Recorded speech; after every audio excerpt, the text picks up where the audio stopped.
Assalamualaikum warahmatullahi wabarakatuh. Tabi pun, di sini kami dari kelompok 3 izin menyampaikan materi mengenai dinamika reaksi molekul, teori kompleks teraktifkan, dan fungsi termodinamika teraktifkan.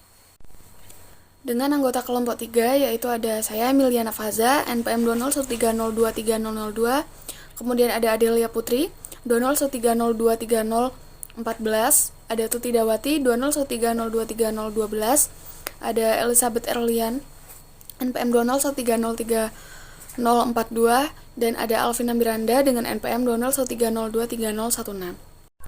Baik, untuk materi yang pertama itu ada pertemuan reaktif.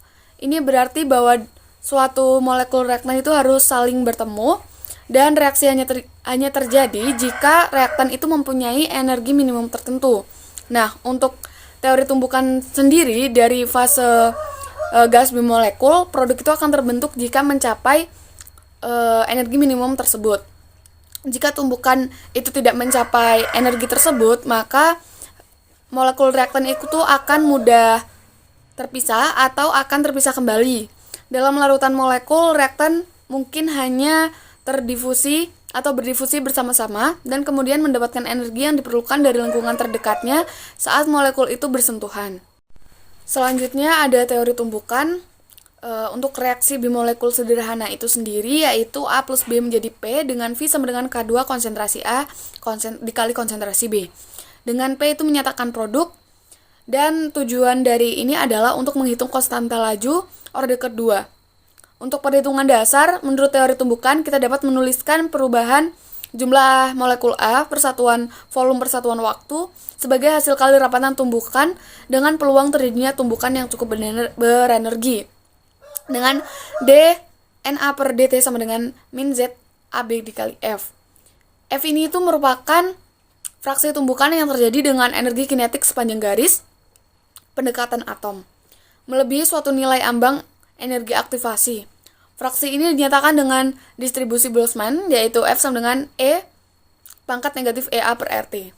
Laju perubahan jumlah partikel A persatuan volume sama dengan hasil kali rapatan tumbukan dengan fraksi F. Laju perubahan konsentrasi molar A adalah laju tersebut dibagi dengan konstanta Avogadro Na. Jadi D konsentrasi A per dt sama dengan min Z AB per Na dikali E pangkat negatif EA per RT. Untuk kerapatan tumbukan dinyatakan oleh ZAB sama dengan sigma 8 kT per pi mu pangkat 1 per 2 Na kuadrat konsentrasi A dikali konsentrasi B. Sigma merupakan penampang lintang tumbukan untuk bola keras dengan radius RA dan RB dengan sigma sama dengan pi RA plus RB pangkat 2. Dan mu merupakan massa tereduksi molekul yang bertumbukan dengan 1 per mu sama dengan 1 per MA plus 1 per MB.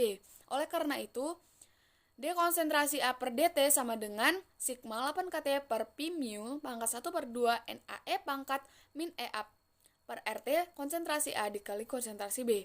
Dengan demikian, K2 sama dengan sigma 8 kT per pi mu pangkat 1 per 2 NaE pangkat EA per RT. Persamaan 1 merupakan bentuk Arrhenius, di mana bentuk Arrheniusnya yaitu K2 sama dengan AE pangkat min EA per RT. Selama ketergantungan pada temperatur eksponensial mendominasi ketergantungan faktor-faktor praeksponensial yang lemah pada akar temperatur. Distribusi Boltzmann untuk gerakan translasi dalam satu dimensi adalah Fe sama dengan 1 per kT E pangkat E per kT. Dengan faktor 1 per kT yang memastikan bahwa distribusi itu ternormalisasi menjadi 1. Dengan demikian, maka fraksi dengan energi melebihi EA adalah F sama dengan integral EA sampai min F E dE per 1 per kT integral EA sampai min E pangkat E per kT dE sama dengan E pangkat E min K EA per kT. Dengan definisi umum tentang energi pengaktifan RT kuadrat sama dengan 8 ln Ka per alpha T dikali V sama dengan EA per setengah RT. Maka energi pengaktifan itu tergantung secara lemah pada temperatur. Secara umum, EA lebih besar setengah RT sehingga 1 per 2 RT dapat diabaikan.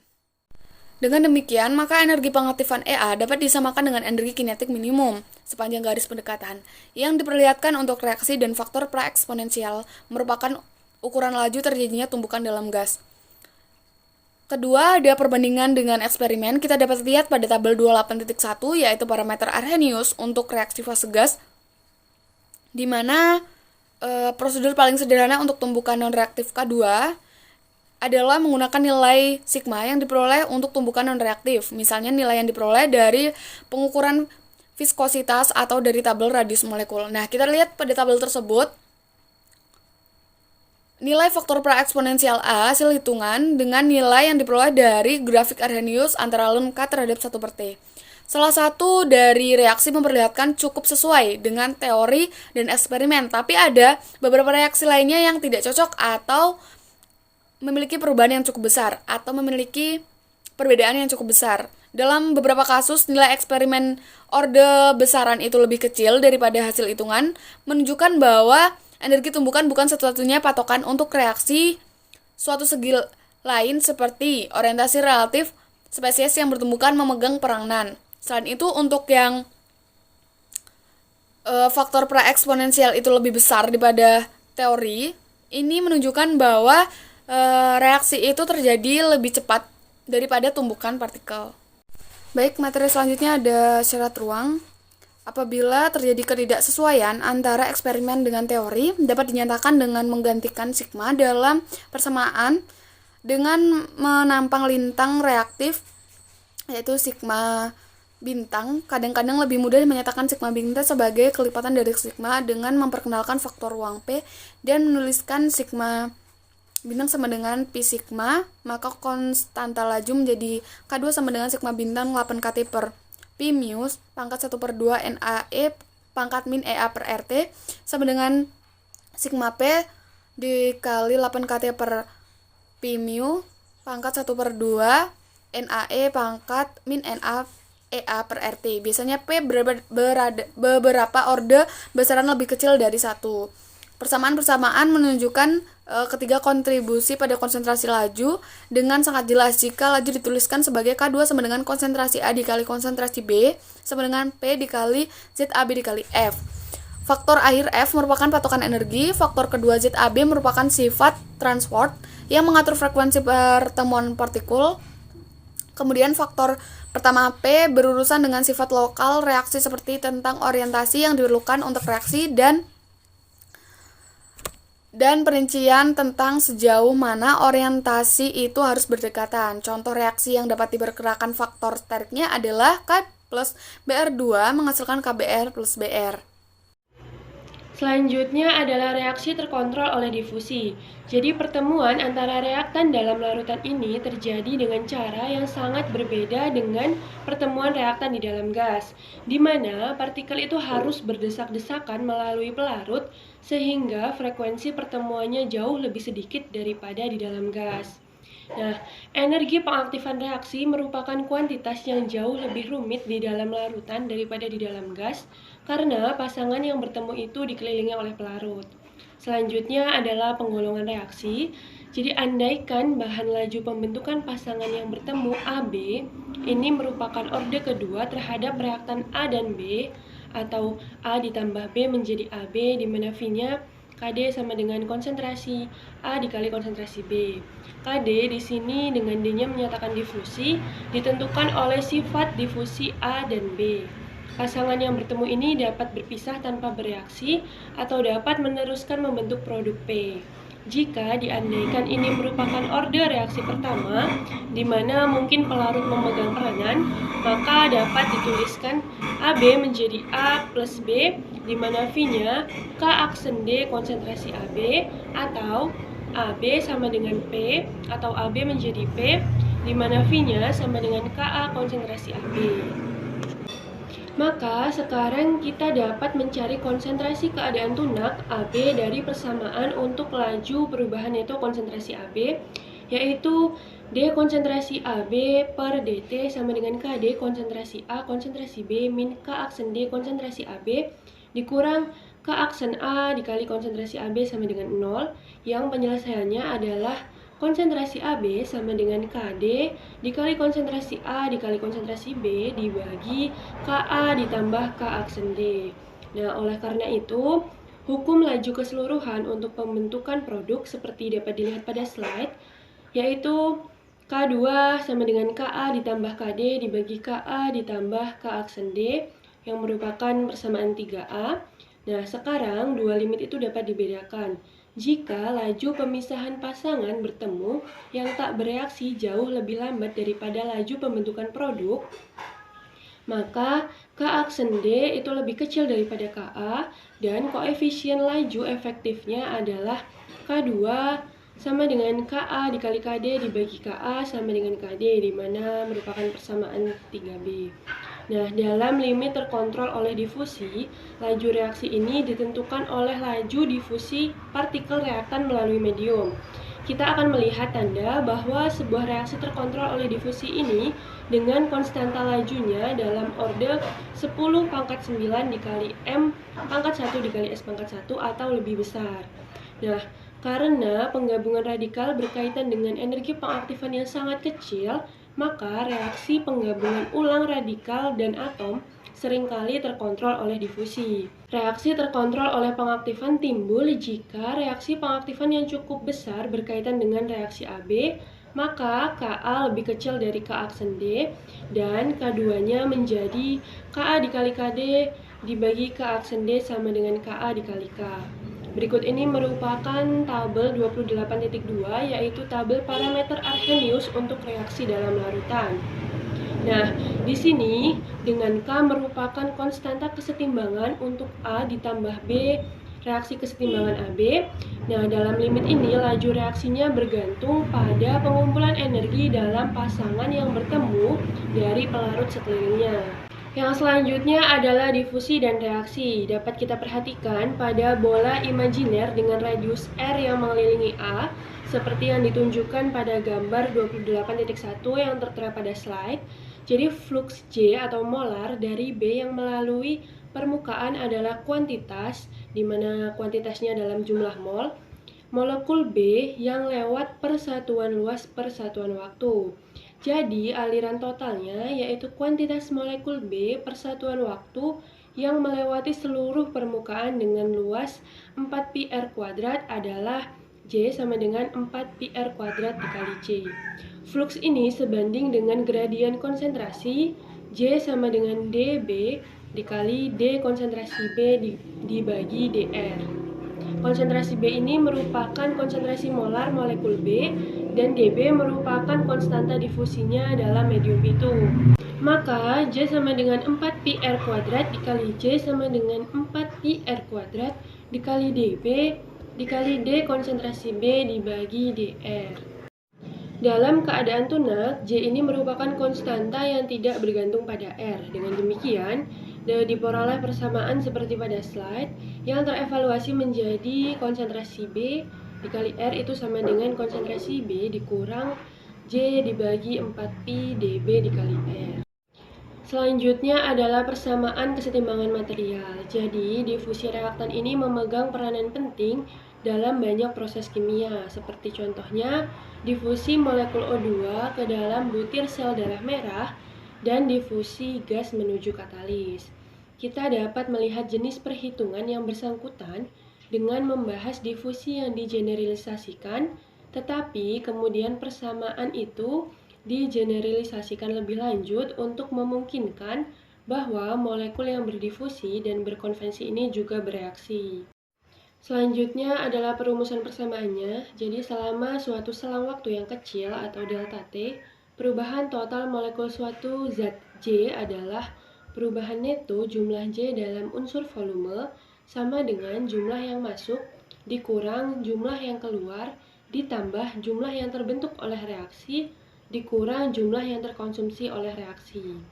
Laju perubahan konsentrasi adalah ungkapan tersebut dibagi dengan volume dan selang waktu. Untuk menyatakan hubungan itu sebagai persamaan turunan, laju neto masuknya molekul J ke daerah itu dengan difusi dan konversi dinyatakan dengan persamaan seperti yang terlihat pada slide dan diperoleh laju neto perubahan karena reaksi kimianya adalah min K dikali konsentrasi J dan diperoleh bentuk matematis dari persamaan kesetimbangan material seperti pada slide, yaitu pada persamaan 8. Berikutnya adalah penyelesaian persamaan. Jadi persamaan kesetimbangan material tadi merupakan persamaan turunan parsial orde kedua dan umumnya itu sulit untuk diselesaikan. Suatu gambaran tentang pembahasannya itu dapat dilihat dengan memperhatikan kasus khusus saat tidak ada gerakan konvensi seperti pada persamaan 9 yang terlihat pada slide.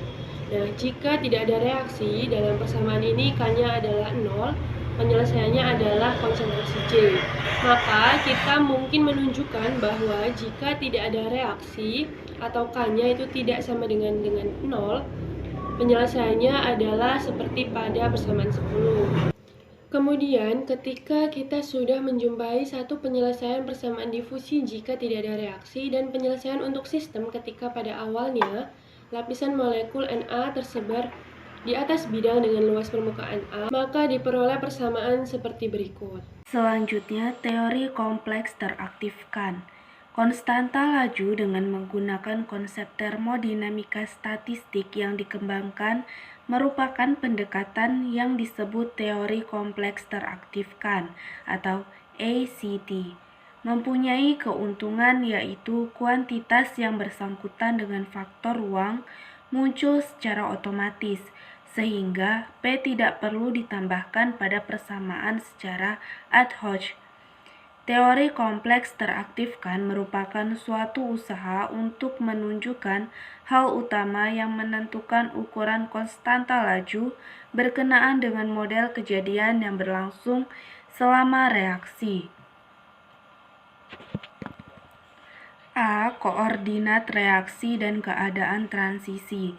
Ciri-ciri umum tentang perubahan energi potensial reaktan A dan B selama berlangsungnya reaksi bimolekul sederhana diperlihatkan dalam gambar profil reaksi. Nah, sumbu horizontal diagram mempresentasikan jalannya peristiwa reaksi individual atau tumbukan bimolekul dalam reaksi fase gas yang disebut koordinat reaksi.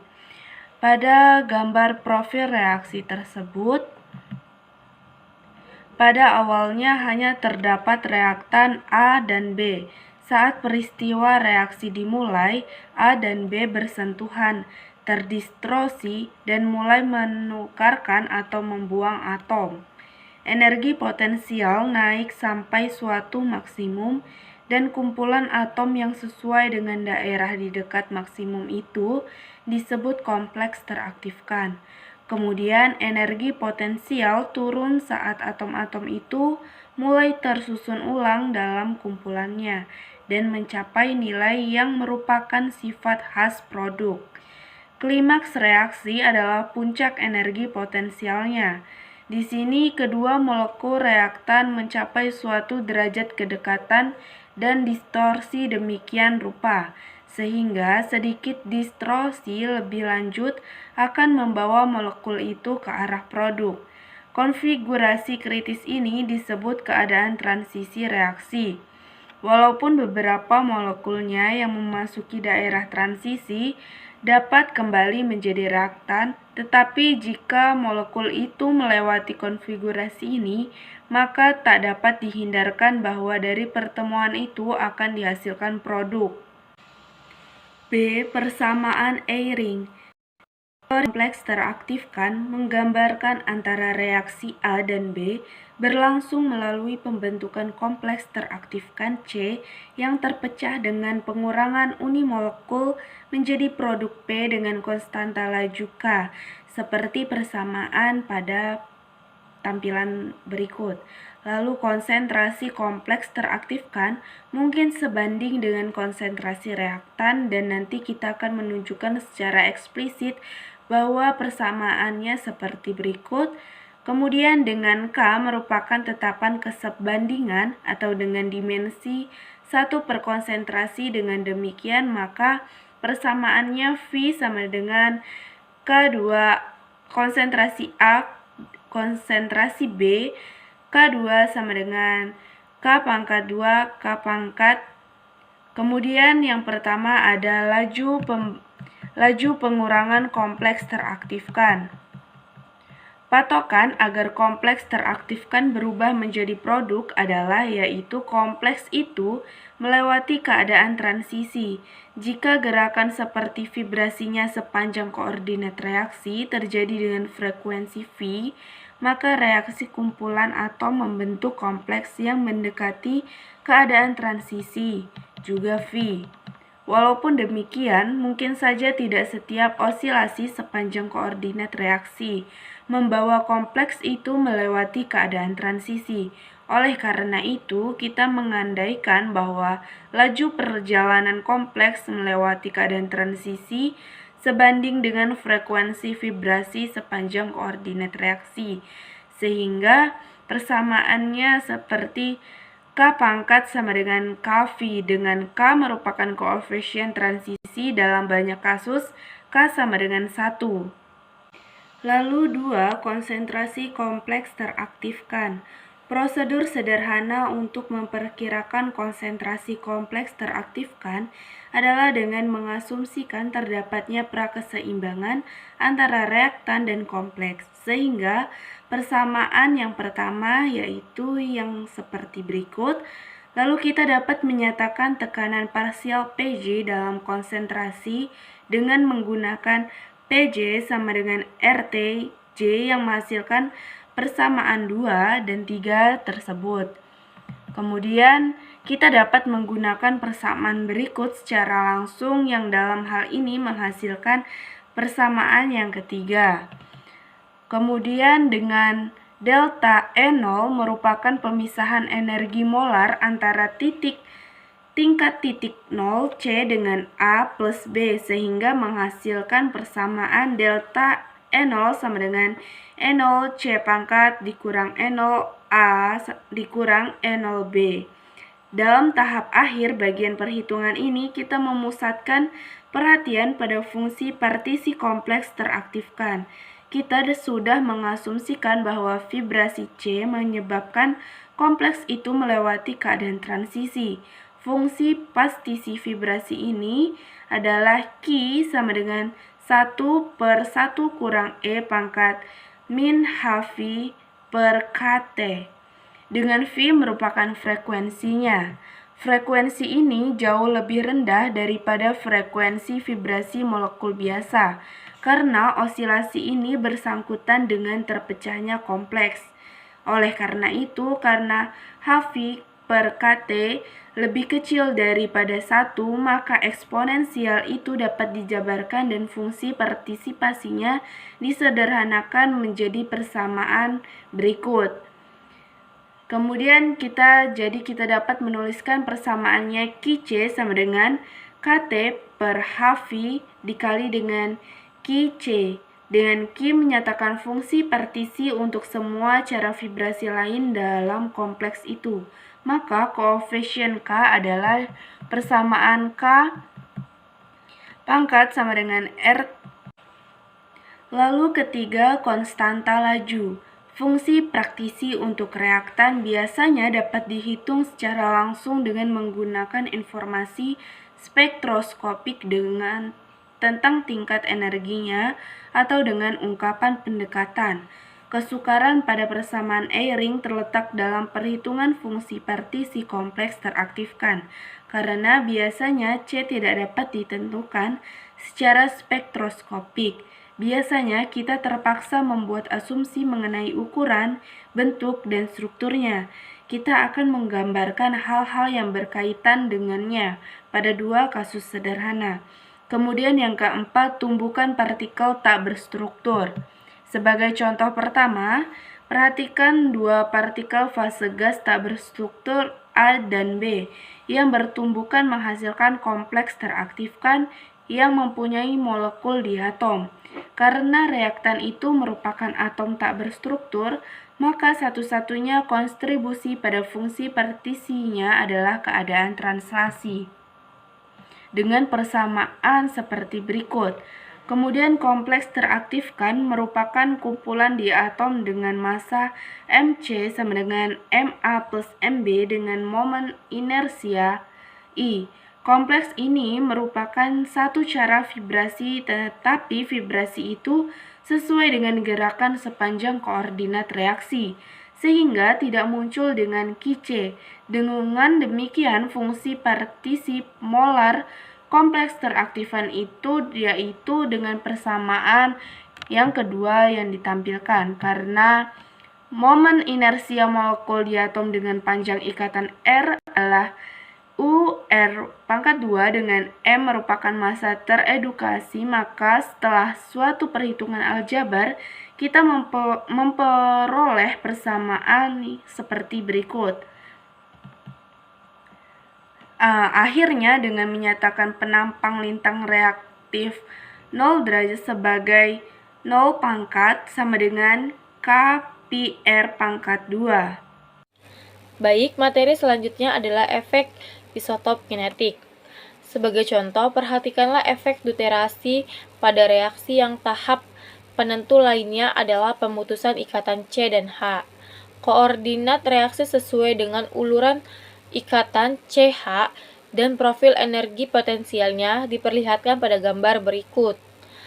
Pada deuterasi, perubahan utama adalah reduksi energi titik nol ikatan itu, karena atom deuterasi lebih berat.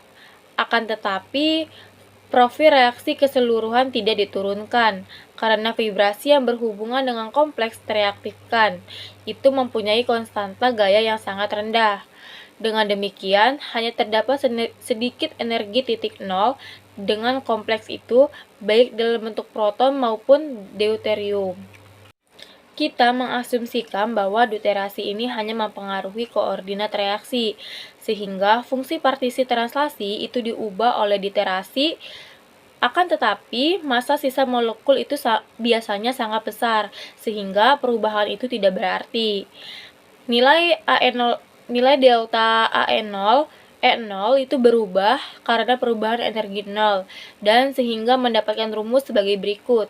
Perhatikan gambar perubahan profil reaksi berikut ini. Dengan Kf merupakan konstanta gaya ikatan dan mu adalah massa tereduksi karena semua fungsi partisi itu sama. Maka koefisien laju untuk kedua spesies harus dalam perbandingan dengan rumus berikut ini. Perhatikan rumus di bawah ini. Materi selanjutnya yaitu aspek termodinamika. Yang pertama yaitu ada parameter tereaktifan. Jika kita menerima bahwa Kp merupakan konstanta keseimbangan, maka kita dapat menyatakan dalam fungsi Gibbs pengaktifan melalui rumus sebagai berikut. Rumus pertama di bawah ini. Karena G sama dengan H-Ts, maka kita dapat membagi fungsi Gibbs pengaktifan menjadi entropi pengaktifan dan entalpi pengaktifan melalui rumus yang kedua di bawah ini. Fungsi entalpi dan entropi pengaktifan Gibbs banyak digunakan untuk melaporkan laju reaksi eksperimen, khususnya untuk reaksi organik dalam larutan. Ketiganya ini ditemui jika hubungan antara konstanta keseimbangan dan laju reaksi diselidiki dengan analisis korelasi, yaitu Lenka dialurkan dengan Lenka. Dalam banyak kasus, korelasi ini linier. Hal ini menunjukkan bahwa saat reaksi lebih menguntungkan secara termodinamika, konstanta lajunya itu bertambah. Korelasi linier ini merupakan asal nama lain hubungan energi bebas linier. Selanjutnya yaitu reaksi antara ion. Versi termodinamika dari teori kompleks tereaktifan mempermudah pembahasan reaksi dalam larutan. Teori statistik ini sangat rumit untuk diterapkan karena pelarut memegang peranan penting dalam kompleks tereaktifan. Dalam pendekatan termodinamika, kita menghubungkan hukum laju dengan rumus D konsentrasi P per dt sama dengan K konsentrasi C dengan konstanta keseimbangan termodinamika dengan rumus sebagai berikut. K sama dengan alfa C dikali alfa A dikali alfa B sama dengan KY kali konsentrasi C per konsentrasi A dikali konsentrasi B, di mana KY merupakan perbandingan koefisien aktivitas, sehingga KY sama dengan lambda C per lambda A dikali lambda B. Maka D konsentrasi P sama dengan E per dt sama dengan K2 dikali konsentrasi A dikali konsentrasi B, atau K2 sama dengan K dikali K per KY. Jika K2 merupakan koefisien laju, jika koefisien aktivitas sama dengan 1, maka kita dapat menuliskan K2 sama dengan K2 per KY. Selanjutnya yaitu dinamika tumbukan molekul. Sekarang kita sampai pada tingkat ketiga dan yang paling terinci, dan penelitian kita tentang faktor yang menentukan laju reaksi. Informasi eksperimen terinci berasal dari berkas molekul, khususnya berkas molekul menyilang. Detektor untuk produk dari tumbukan dua berkas dapat dipindahkan ke sudut yang berbeda-beda, sehingga distribusi sudut dari produk itu dapat ditentukan. Direktur itu juga dapat membedakan antara keadaan energi produk yang berbeda-beda. Molekul dalam berkas dating dapat disiapkan dan dengan energi yang berbeda juga. Energi translasi yang berbeda dengan menggunakan sektor berotasi dan pipa pancar supersonik. Energi vibrasi berbeda dengan menggunakan eksitasi selektif dengan laser. Dan orientasi berbeda dengan menggunakan medan listrik. Salah satu metode untuk mempelajari distribusi energi dalam produk adalah yaitu luminesensi kimia inframerah. Dengan molekul yang bereksitasi secara vibrasi memancarkan radiasi inframerah saat molekul itu kembali ke keadaan dasar. Dengan mempelajari intensitas spektrum emisi inframerah, populasi keadaan vibrasi dapat ditentukan. Selanjutnya yaitu permukaan energi potensial. Salah satu konsep terpenting untuk membahas hasil berkas molekul adalah permukaan energi potensial reaksi, yaitu energi potensial sebagai fungsi dari posisi relatif semua atom yang ikut serta dalam reaksi. Misalnya untuk tumbukan antara atom H dengan molekul H2, permukaan energi potensialnya itu merupakan grafik dari energi potensial untuk semua lokasi relatif ketiga inti hidrogen itu. Perhitungan terinci menunjukkan bahwa pendekatan atom di sepanjang sumbu H dengan H memerlukan energi untuk reaksi yang lebih kecil daripada pendekatan lain. Maka pada awalnya kita membatasi perhatian kita pada pendekatan satu garis lurus. Untuk menemukan pemisahan inti diperlukan dua parameter. Yang pertama yaitu pemisahan HA dengan HB adalah RAB, lalu pemisahan HB dengan ikatan HC adalah RAC. Pada awal pertemuan, RAB tak terhingga dan RBC merupakan panjang ikatan keseimbangan H2. Pada akhir penemuan reaktif yang berhasil, RAB sama dengan panjang ikatan dan RBC tak terhingga. Energi total sistem 3 atom ini bergantung pada pemisahan relatifnya. Energi ini dapat ditemukan dengan perhitungan struktur molekul menggunakan pendekatan Brown-Oppenheimer dengan menganggap semua lokasi atom itu membeku dalam posisi seketika itu juga. Grafik antara energi total sistem terhadap setiap nilai RAB dan RAC dan RBC menghasilkan energi potensial reaksi garis lurus ini. Perhatikan gambar 28.10, permukaan energi potensial untuk reaksi H dengan H2 jika atom itu berada pada satu garis lurus. Nah, permukaan ini biasanya digambarkan sebagai diagram kontur. Lalu perhatikan gambar 28.11. Jika RAB sangat besar, energi potensialnya yang dipresentasikan oleh permukaan saat RBC berubah, merupakan energi potensial molekul H2 terisolasi saat panjang ikatan berubah. Contohnya belahan permukaan RAB itu tak terhingga sama dengan kurva energi potensial H2. Pada bagian tepi diagram dengan RBC sangat besar, belahan permukaan merupakan kurva energi potensial molekul dari molekul HA dengan HB terisolasi. Selanjutnya, B. Gerakan melalui permukaan. Dengan penelitian berkas molekul, kita dapat mengajukan pertanyaan, bagaimana molekul bergerak melalui permukaan energi potensialnya? jika molekul itu juga memiliki energi kinetik.